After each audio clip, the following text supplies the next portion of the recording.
मूर्ख चमगादड़। एक बार पशुओं और पक्षियों के बीच लड़ाई छिड़ गई।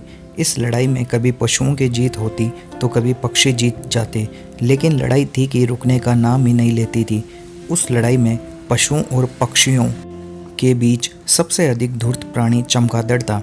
जब पक्षियों की जीत होती तो वह उड़कर उनकी ओर पहुंच जाता और कहता, मैं भी पक्षी हूँ, देखो ये मेरे पंख हैं, मैं उड़ भी सकता हूँ, हम सब भाई भाई हैं।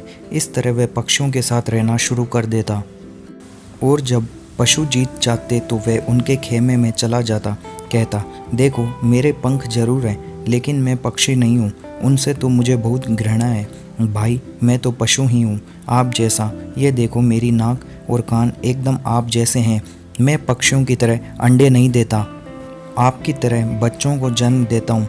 मैं उनकी चोंच में चुग्गा नहीं देता, आपकी तरह स्तनपान कराता हूँ। हम परस्पर भाई भाई हैं। यह कहकर वे पशुओं के साथ रहना शुरू कर देता। कुछ समय बाद पशुओं और पक्षियों के बीच लड़ाई का दौर समाप्त हो गया। दुनिया में किसी भी किस्म का पशु और किसी भी किस्म का पक्षी ऐसा नहीं था जिसने इस लड़ाई में भाग न लिया हो। समय समय पर चमगादड़ भी इधर या उधर शामिल होता आया था, लेकिन लड़ाई का दौर समाप्त होने पर उसकी चालाकी भरा सारा खेल समाप्त हो गया। दोनों पक्षों को उसकी धूर्तता का पता चल गया।